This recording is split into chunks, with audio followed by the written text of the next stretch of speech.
Welcome to King County Connects, a program where we connect you with some of the important issues in the county. I'm Enrique Cerna.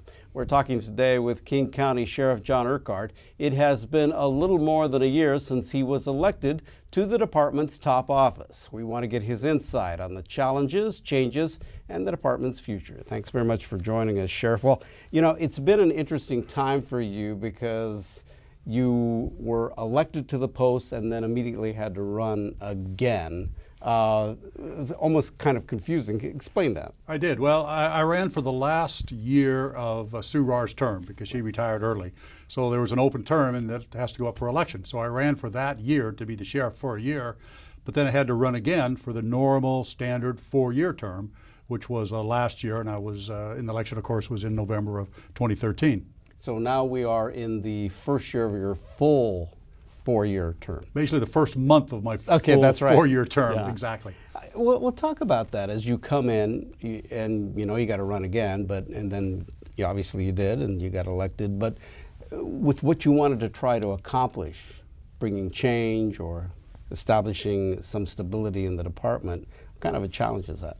Well, it has been a challenge. I had basically I will have a 5-year term because I was unopposed for the second election, which made it much easier, pretty seamless. It'll be a 5-year term. But I came in, I originally ran on the heels of a couple of really devastating audits that were done on the Sheriff's Office. One by the Office of Law Enforcement Oversight, the civilian review of the Sheriff's Office, and one that was ordered by the King County Council through the Auditor's Office. And the gist of the audits were that there was a lack of accountability inside the Sheriff's Office. The deputies in the Sheriff's Office weren't being held accountable for their actions. And that's one of the reasons I ran, to tell you the truth. And you had already retired from the department I had after retired, many years. I had retired, and I had no intention of coming back. I was done. I had a great career. I enjoyed it, but it was time to do other things. But on the heels of these audits and the encouragement I got from inside the Sheriff's Office, from people that knew me, that I'd worked with for many years at all levels, from civilians up through command staff people, that they wanted me to run because they thought I would be a good fit for the Sheriff's Office and for what needed to be accomplished. Well, let's talk about what you found once you finally got in, even though you knew you had to run again and now you are there. The challenge then of dealing with that and what you wanted to bring to the department. How difficult was it? How massive was it? Well, I think it's massive because we are such a big organization. Remember, the Sheriff's Office is the second largest local police agency in the state of Washington. Only the Seattle Police Department is larger on a local basis. We've got 1,000 employees. My budget is $160 million. And if that's not enough, we're spread out all over King County, and we offer police services. We provide police service everywhere in King County, from Stevens Pass to Alpental to down by Enumclaw to in downtown Seattle in the bus tunnel. Sheriff's deputies are there doing police work. So it's huge. So it has been a challenge, and quite frankly, it's kept me very, very busy. What did you want to change when you immediately got in? What was the first priority? Well, remember, I've been in the Sheriff's Office for 26 years, full-time, and another 8 years, so 32, 33 years altogether. I knew what kind of an agency it was. And even after I was elected, I knew that we had a very, very good police agency. The citizens of King County are very lucky to have the Sheriff's Office, and I will also say they're very lucky to have the Seattle Police Department. These are good agencies. That being said, it's a constant challenge to maintain the trust of the public. And that's what my biggest challenge is, to make sure we don't lose that trust. I think we were going down the road where we would lose that, because either we didn't have the processes in place to hold our deputies accountable when that needed to be done, or those processes weren't being followed. So that was my challenge, is to get us back on track. Was it about officer accountability, or was it about resources? Well, it's a little bit of both. When I came into the Sheriff's Office, or at least when I was running, we had 2 detectives in our internal investigations office. That's probably 4 or 5 too few. And that's partly resources, but it's partly the focus wasn't there where it needed to be. Now we have 4 detectives in there, detective sergeants, and a captain that reports directly to me. That wasn't happening in the past. And that's part of making sure that we're doing the right thing.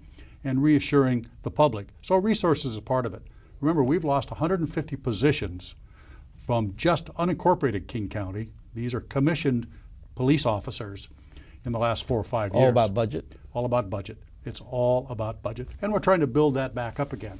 And it's a constant challenge. But we can't let that sidetrack us from keeping track of what our people are doing and how we respond to that.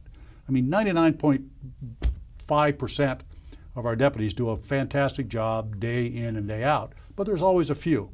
And we can't ignore those few, because those are the ones that are on the front page of the newspaper, that are the lead story on the news, and they reflect who we are. So we have to deal with those, and the public has to be confident that we are dealing with those in an appropriate way. Well, let's talk a bit about that. You addressed that with your department. You recorded a YouTube video that you're sending out to everybody, really kind of that looking at the year, but also about what your expectations are. You're like the head coach, so I guess you're like Pete Carroll here, saying, okay, here's how we're going to do this, here's our game plan. But one of the things that you did point out was the fact that you had people that you fired from the job, and people that you pointed out that they were not representing the department, and you had to go in and deal with that. Let me talk about the YouTube video first. I did that because I wanted the 1,000 people that work for me to really understand, now that I've been there a year, make sure they understood my expectations. You are public servants. You work for the public. The public has an expectation about how you're going to behave, and I'm going to make sure you do the right thing, and if you don't, there are going to be consequences, is basically what I was telling them in that video. I mentioned in the video that in the year that I've been the sheriff, I've fired over a dozen people. I've terminated their employment in the sheriff's office. Now, some of those were new recruits that weren't making it, and it's expensive to do that. I mean, we invest a lot every single month from the day we hire somebody. But if we can tell going forward that they're not going to make the best police officer, not because they did something wrong, but they're just not cut out for the sheriff's office, then we're going to make that cut. We are going to send them on their way, and they can have a career somewhere else. But I also fired 5 people for misconduct. And in every single case, they were fired for violating not only my trust that I had in them or have to have in them, but the trust of the public as well. When you decided to do this via YouTube, was it not only to, okay, I'm sending it to you in the department so you can go online and see this, but did you want the people of King County to see what you're telling them? That's my little secret. Exactly. This is primarily for my employees, but I also think it's important for the citizens to see where I'm coming from and the expectations I'm placing on my employees. Remember, this is all about maintaining the trust of the community. That's what we have to do. We have to have the community's trust. Otherwise, we can't do police work. We can't keep people safe if they don't trust us, if they think we're a rogue agency, if they think that we, me, or any of my command staff, or my sergeants, or my officers look the other way. If they think there's a blue wall there that cuts off deputies from being held accountable, they're not going to trust us. They're not going to call us. They're not going to believe us. All those types of things that happen when you don't have people's confidence. So yes, it's for the community as well. Walk me through, I guess, making these decisions. I mean, some of them, with some of the actions by the officers, I think if you're a citizen looking at that, you're thinking, yes, you got to get rid of these guys. But in some cases, there weren't all guys. There were just some people just in staff that were violating. Exactly. They weren't all commissioned officers. And I'll give you an example. I had a civilian that was parking in the King County garage when she wasn't authorized to do so. And she had a pass that she wasn't supposed to be using, and she knew that. And she did it after our investigation at least 64 times. Well, the sheriff's office gets billed by the county garage for that parking, and it's about $1,000. It's not the biggest thing in the world, and she probably could have paid us back for that. But that wasn't the issue. She knew she wasn't supposed to park in the garage, and she did it anyway. She violated my trust as her boss. She violated the people that she works for directly, violated their trust, and we can't have a government worker violating the trust of the community in that way. So, otherwise she was a good employee. but I had to let her go, and I did. So that's an example, again, of trust issues. Yes. And what you're trying to build with the community. And honesty. Yeah, honesty. I mean, we are a police department. If we can't be honest, if we can't hold our people to be honest, then what are we? It can't happen. Tell me about your expectations of your command staff, something else that you address in this video, and the fact that you're telling your captains and command that you want them in the community. I do. When we hold the rank and file responsible for something, it's typically something that they did wrong, that they knew, sometimes they knew they shouldn't do it, and they do it anyway, much like the woman that parked in the garage. Command staff, people of rank, and by that I mean captains, chiefs, majors, it's more difficult. It's more difficult to hold them accountable sometimes because I'm looking for leadership. I'm looking for them to be out and about. I'm looking for them to work with their people. So as I told them, I expect them to not be behind their desk. In fact, I've told them, you can't be a leader from behind a desk, and you can't be a leader over the police radio. You have to be out there. You have to be in there in the community. I told my own people, I want you to, my line officers, I want you to park your car. Park your patrol car when you're not busy and walk around. Walk through a business district. Walk through an apartment complex. Talk to people. It's like the old beat cop. Those are the best cops we ever had, I think, were beat cops, because everybody knew who they were, they knew everybody, and they also knew the bad guys. This is a great way to get intelligence information on crooks, is to get out and talk to people. We should be doing more of that, and I want them to do that. I didn't realize that the King County Sheriff's Department did not have a DUI unit. We don't. Over the last few years, because of the cuts, there's a lot of things we don't do anymore. We don't have any specialized DUI enforcement, DUI cars that are out there in the evenings arresting drunks. We don't have any traffic enforcement, no dedicated traffic enforcement in unincorporated King County at all. We're a big agency. We're a huge agency, 13th largest sheriff's office in the country, and we don't have these very basic services because the money hasn't been there. Now, Executive Constantine has been very, very good since I've been sheriff. He has restored some positions to us. We got 8 in the 2014 budget. I hope we'll get more going forward, because my goal is to rebuild the sheriff's office, to put us back where we need to be so we can serve the public. Part of the problem with no traffic cars is the #1 complaint we get from citizens. #1 complaint is neighborhood speeding. Now, my cars that are marked and are out there, they do some of that, but they have other calls to go to. They go to burglaries and domestic violence calls and what have you. But we don't have these basic services, and we need to. When you talk about rebuilding, what else do you want to rebuild? I want to have more training for my officers. Training is absolutely critical, and we don't have enough right now. I want to have more detectives. I want a domestic violence unit. Domestic violence is huge. We have no dedicated domestic violence detectives, although we used to. They were cut during the budget cut. We don't have any deputies that are detectives that are dedicated to human trafficking and prostitution, especially of minors. Huge issue right now. We need people to be able to do that.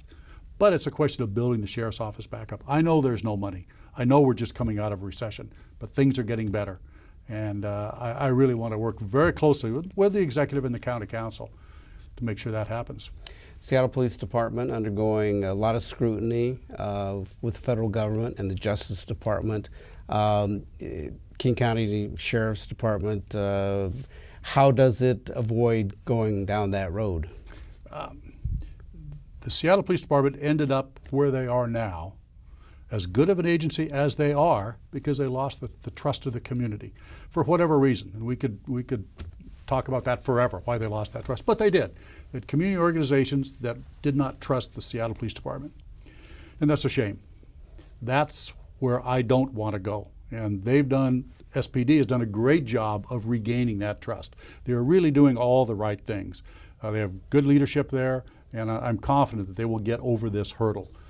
But I can also look at them and say, boy, I don't want to do that. I got to make sure that we do these other things. Sometimes it's just inevitable, but I think it can be avoided. One of the big issues for the Seattle Police Department has been its relationship with communities of color. Yes. So and you're as you mentioned, King County is so spread out, you have a large growth of people of color and moving in different communities, particularly in South King County. Absolutely, where we are. Right. Absolutely, that's exactly right. So what are you doing with the budget limitations, with the resource limitations to reach out there to those communities? Well, first of all, to be a successful police department, you have to mirror the community all the time. You have to look just like they are, or they're not going to accept you. So in this year that I've been sheriff, I would go and I would swear in new officers every month, 4, 5, 6 officers. And one thing struck me is every single person that I'm swearing in of those 5 or 6, they are always white males. Occasionally there'll be a female in there, but they're always white males.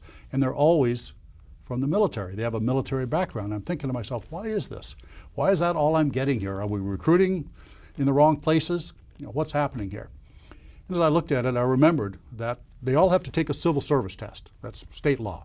So they go through the county, they take a civil service test. If they have prior military experience, they get an extra 5% on that test. If they've been in a combat zone, like Afghanistan or Iraq, they get an extra 10%. So that means a good quality applicant that scores 90% on the test all of a sudden has 99%. That puts them above everybody else, or her, and they get hired. And I love the military. I mean, that's great service to your country and service to the community.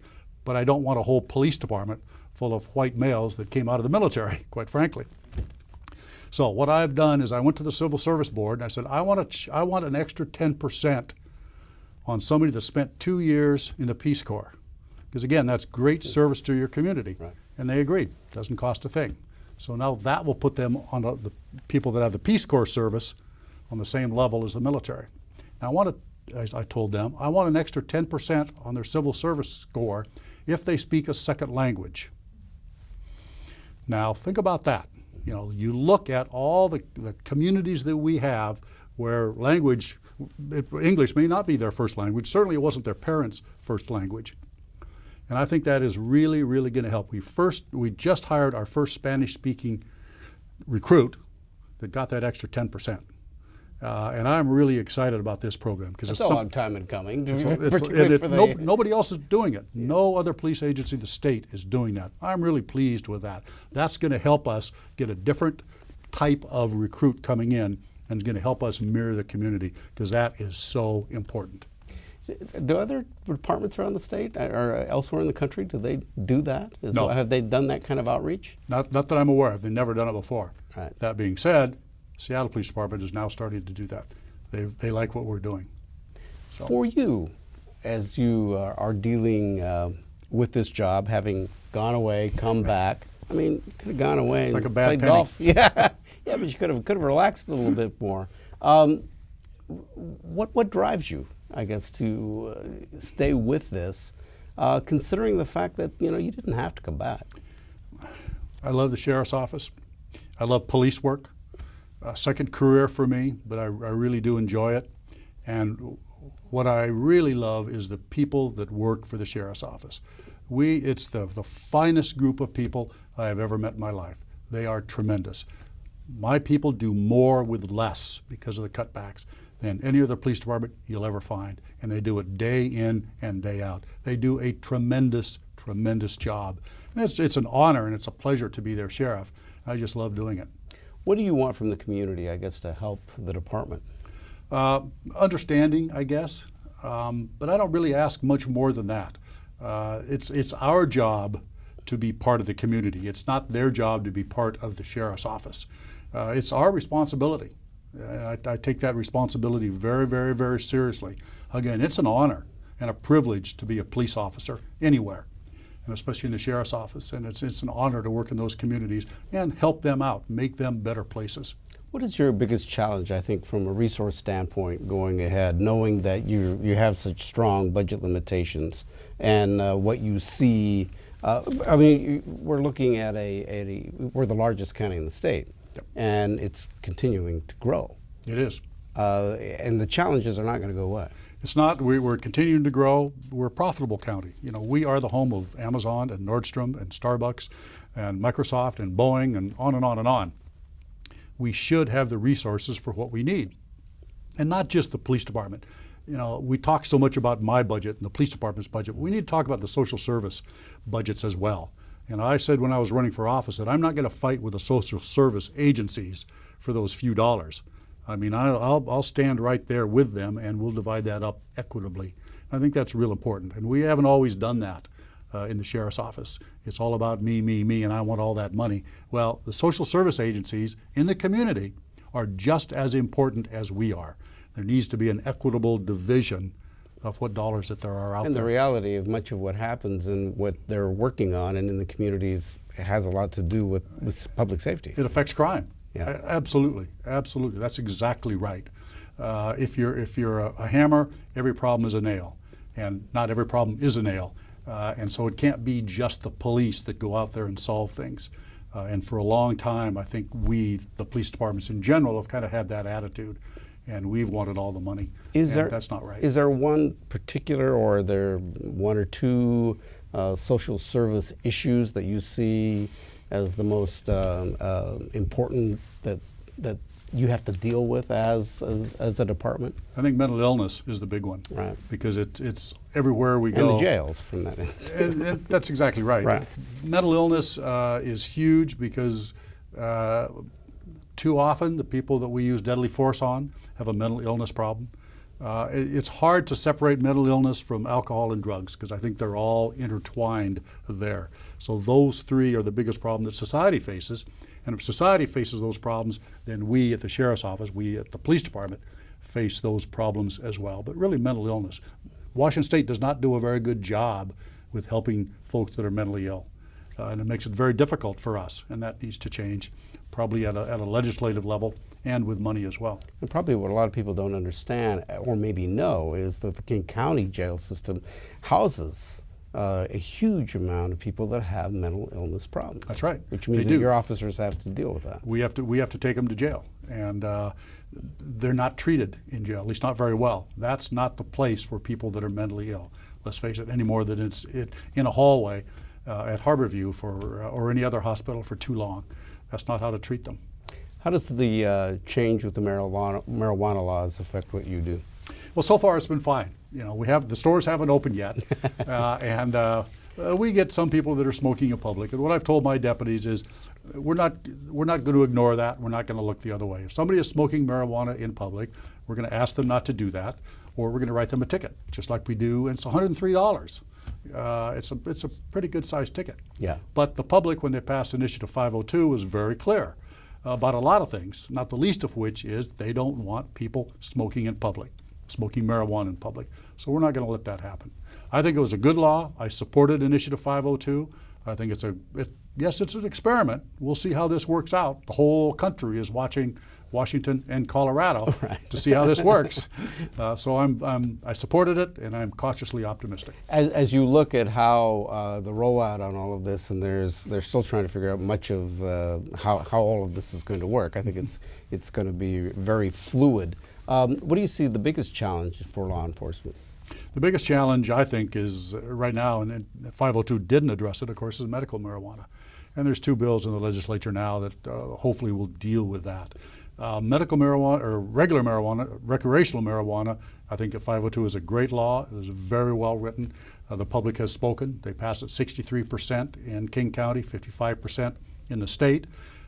But medical marijuana is still the wild, wild west, and that needs to get fixed. And so I'm optimistic that the legislature will fix that. The DOJ, back in August, they said they were going to basically have hands off on Washington and Colorado. And then it took them a few more months, and now they said, okay, we'll let the banks open bank accounts for these legal businesses. And that worried me a lot, because if we're going to, until recently, all these were going to be cash-only businesses, and cash-only businesses get robbed. And that was my biggest fear, was the robbery aspect of that. So hopefully that will go away, and then we can audit those businesses once they are putting their money in the bank, and that will bring the tax dollars in, which is one of the advantages, I think, of legalized recreational marijuana. You have a lot of urban areas in King County, but in those more rural areas, And your challenge there is to cover those areas. Mm-hmm. But what is the big crime out there? What do you face the most that is a challenge? I think you face much of the same crime in rural areas as you do in urban areas. It's just a lot more spread out. You still have domestic violence, you still have burglaries, you still have robberies, you still have traffic accidents, you still have drunk drivers, all those kinds of things. But we have one officer perhaps covering a couple hundred square miles and with no backup. So he or she are out there by themselves. You don't have that in an urban area necessarily. You have more backup. You may have more business type crimes, you may have more bars, that sort of thing. But the reality is the same crimes are everywhere to one degree or another. They do need police service. They do expect to have a decent response time. People will say that, well, you've chosen to live in rural King County. You shouldn't expect the same level of service. That's true up to a point. Yeah. But they still need to be protected, and they still should have a reasonable expectation of getting a police officer there when they need them. And if you're a taxpayer, you're not exactly going to agree with that. Looking ahead to this year, and we come back in a year to talk about what's going on, what do you want to accomplish? I want to run the sheriff's office as economically as I can. I don't want to go back to the council for a budget supplemental, which we didn't do last year for the first time in a long, long time. I want to stay within my budget. We stayed within our overtime budget for the first time in 10 years last year. I want to continue to do that. I want to show the council and the executive that I can run this organization responsibly from a monetary standpoint. And I want to make sure that crime doesn't go up. This year, my goal is to focus on crime. Our mission is to reduce crime and the fear of crime. I want to see if we can't really reduce crime in 2014. And the message to your people? Keep doing what you're doing. I'm going to be looking over your shoulder, and you know what my expectations are, and I know that they will live up to my expectations. People want to do that. They want to know what the expectations are, and then they will live up to them. They may complain a little bit along the way, but it's much better that they know, and they are going to know. King County Sheriff John Urquhart, thank you very much for your time. We will see how things go in the coming year. We'll come back and talk again. Thank you. All right. And thanks for joining us on this edition of King County Connects. Please visit us online at kingcounty.gov/KCTV. I'm Enrique Cerna. We'll see you next time.